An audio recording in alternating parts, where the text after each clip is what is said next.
Hey, what's up guys, TotallyDubbed here, and today I'm doing a video review on the Yamaha LSX-170. I'd like to thank Yamaha for actually sending this out for review. It's a great honour to be reviewing a Yamaha product. First of all, I'm going to mention its price. It comes in at £370 to £400, quite an expensive speaker. So do bear that in mind that when I'm making comments about the speaker, it's also based upon the price, as price is a huge factor for me when it comes to purchasing decisions, and therefore it's a huge factor when it comes to actual video reviews or written reviews, and a lot of reviewers often forget price. So I'm reviewing it at the £400 price tag because it seems to be the most consistent price I could find online. So what you get for that price? Well, you've got the speaker, you've got the included power cable which is currently connected, and you've got a remote. Apart from that, you've got a few manuals. What I've liked to have seen is actually a 3.5mm to 3.5mm jack. It's not exactly the most expensive thing to include in the world, but it would be extremely useful for people who actually have an old school device, or people that just want to connect up the speaker via 3.5mm rather than Bluetooth. The reason I say this is because it has a 3.5mm jack input located underneath. Now, a little comment on that, I do find it a little bit awkward. And by that I mean, as you can see, I've literally turned the speaker on its head. Now it's a little bit annoying where it's placed, because when you have the 3.5mm jack here, you've got, say for example, the cable running like so. Now this means that when it comes to be placing on a surface, it feels that it's kind of uneven because the legs aren't that high. Now it's a little bit of a design flaw, and it would have been, I don't think, very hard to put the 3.5mm jack actually on the side, therefore you not having to turn the speaker on its head in order to connect a 3.5mm device. I guess Yamaha really don't want you to use any 3.5mm devices and rather just use the Bluetooth. Speaking about the Bluetooth, I should say about its range. Now obviously I can't speak about battery life because there's no such thing with this. It's all, connected via power. There's no sort of battery or included battery or anything like that. But in terms of the Bluetooth range, it really depended on the device. My Galaxy Note 2 that I've got over here didn't really fare very well, but my mum's Oppo Find 7 really did well in terms of Bluetooth range. So do bear that in mind. The reasoning I'm saying this is because the actual speaker itself uses Bluetooth 2.x or 3.x, not 4.x, which is a little bit of a shame because I think that really does affect the Bluetooth range. So I'm just saying this in case you want to be going upstairs on a second story house and having this play on your bottom ground floor in the living room. Just bear that in mind when buying it. On top of that, this speaker does come with aptX technology, which is huge. I love aptX technology because it brings CD quality from your device to your actual speaker. So I'll get on to that a little bit later. So just about the design of the speaker, as you can see, it does look really beautiful, but to me has a few flaws. First of all, in terms of carrying, I don't expect people to be really carrying the speakers as such, but just in case they want to move it around, they really have to grasp it by two hands and carry it around. There's no sort of handlebar included, and the design makes it a little bit awkward to carry around or just to move around the house. Say for example, if I want to move it from the kitchen to the living room, then it's just going to be a pain. I just have to carry it with two hands like so. It might be a very small thing that I'm mentioning over here, but you'll be surprised some people really like that portability.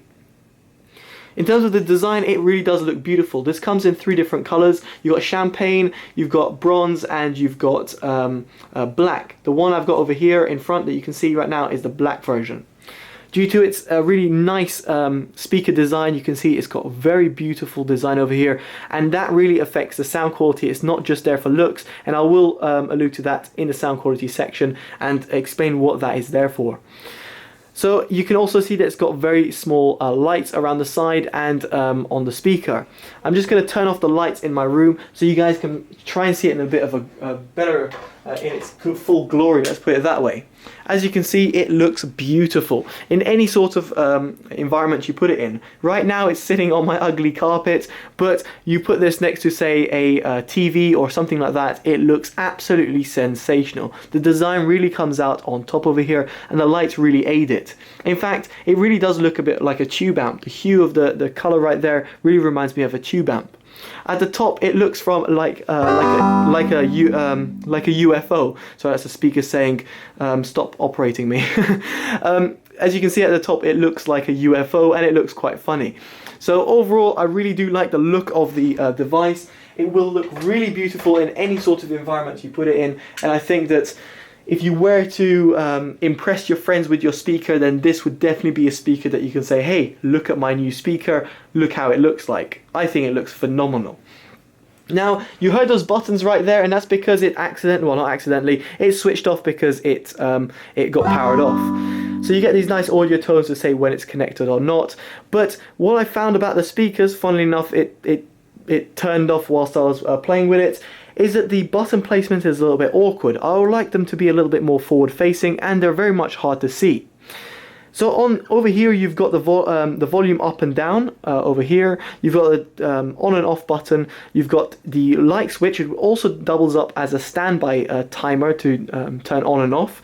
And you've got the intensity of the lights, which can be completely switched off or dimmed. Now, in terms of the standby, due to EU regulation, it is on by default. I think by after 4 or 5 hours it automatically goes into standby.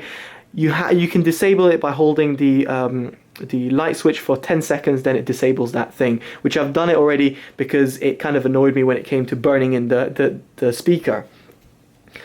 Now, the little bit over here is for the IR blaster, which is for the remote. Now, the remote to me didn't really have really good reception with the speaker. In other words, if I pointed it away, let's say like this, sometimes it didn't work. As you can see, I'm pressing the button, it doesn't work.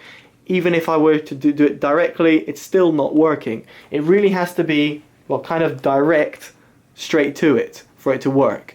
I find that a little bit of a shame considering the price of the product. You'd expect a better sort of remote to work with the speaker. I don't want to be directly pointing to it, I just want to be pointing to it wherever I want, wherever in the room. Speaking about the remote, I found a little bit lacking. Same with the buttons. Now, you've got the dimmer over here, which is great. You've got Bluetooth connectivity over here, that's great. On and off, great. Volume up and down, great. But where's my play, pause button? Where's my next and previous button? Or where's my stop button? Those buttons are not found on the remote, nor are they found on the speaker. And no, the volume keys do not double up as a skip and previous button. So that's very much a shame to me because they're very basic functionalities for any speaker in the world to have, and it's a shame that this LSX-170 didn't support that. So, let's get on to the sound quality. So I did talk about the little cone shape over here. What does that do? Well, it produces a sensational 360, I mean truly 360 sound. I've never come across a speaker that really brings out a full 360 sound no matter where you position it around the speaker. None of that gimmick that, oh yeah, we're giving you 3D sound where the sound is forward facing, where when you go behind it the sound is still there but it's not as good in terms of sound quality. The design that the LSX-170 sports over here is amazing. This cone shape over here really does come out to life, and the sound really does personify full 360 around a speaker. Now I'm going to try and demonstrate this to you. Hopefully it didn't unpair whilst I was speaking. I'll play some Cantina Band. I'm going to go around.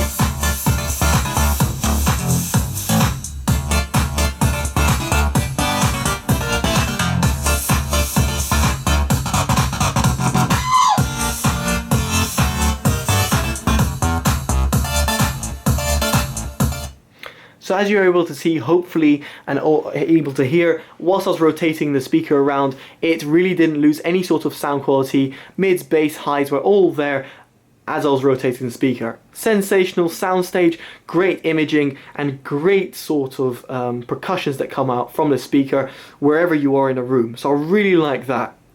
Now, speaking about the sound quality, of course, it would be horrendous for me to do a review without actually mentioning sound quality, and for this I want to really bring to you the attention of the equalizer you get from the DNA app from Yamaha. The DNA app is free to download on any sort of mobile operating system.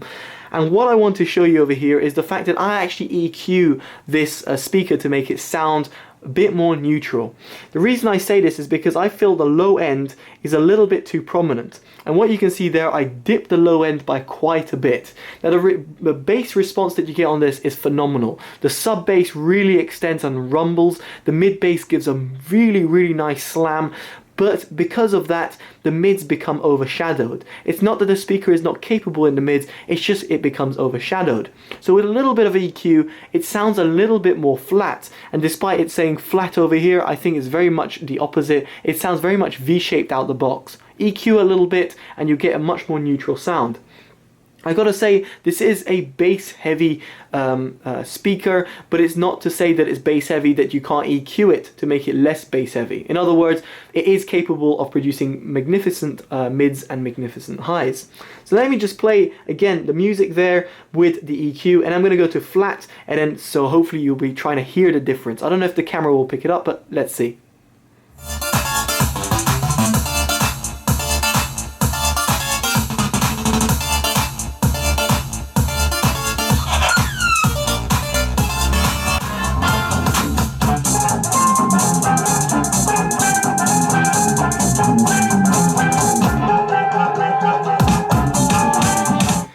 So hopefully you're able to hear the difference. You can hear the bass being a lot more prominent when I have it on the flat via the EQ, and when I EQ it just a little bit and reduce the lows, the sound becomes much more neutral and a bit more flat.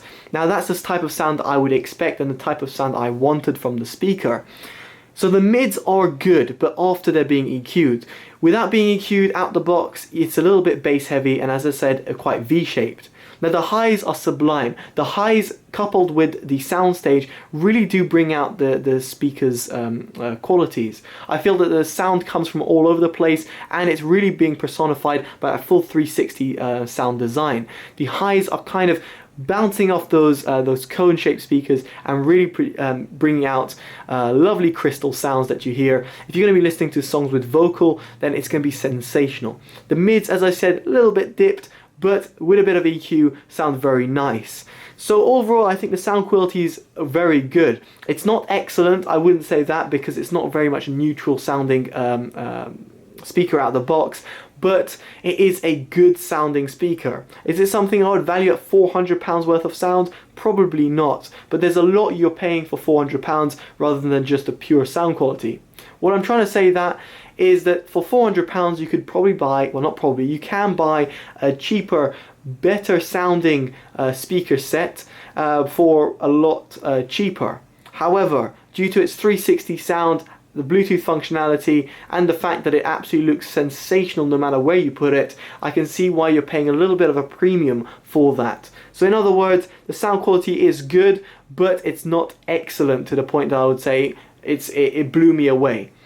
So overall guys, I think this speaker is very nice. It does hit more of a niche market due to its price range. If this was around the 200-250 mark, I can see a lot more people actually buying this for their living room as just a Christmas present to themselves. But at £400 or £370, it's a very much harder recommendation to get for the general public.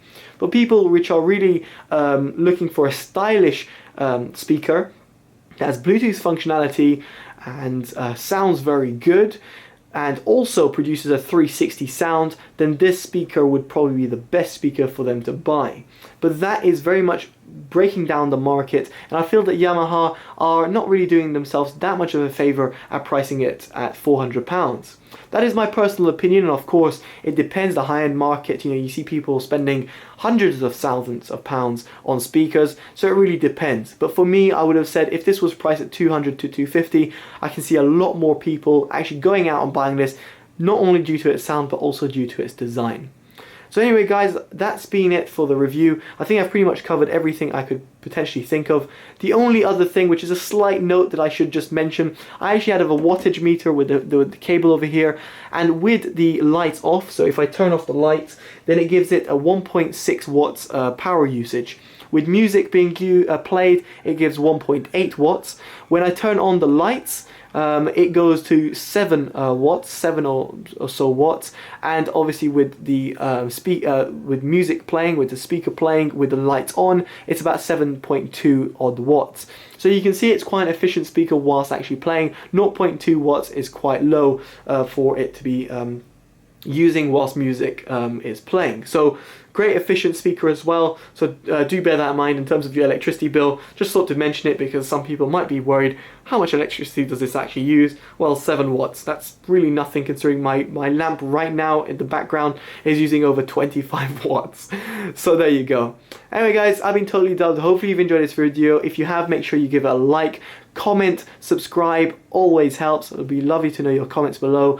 And on top of that, favorite and share it if you think this video was helpful for a family or friend. Anyway guys, I've been Totally Dubbed. This has been a Yamaha LSX-170 speaker. Take care guys, bye bye.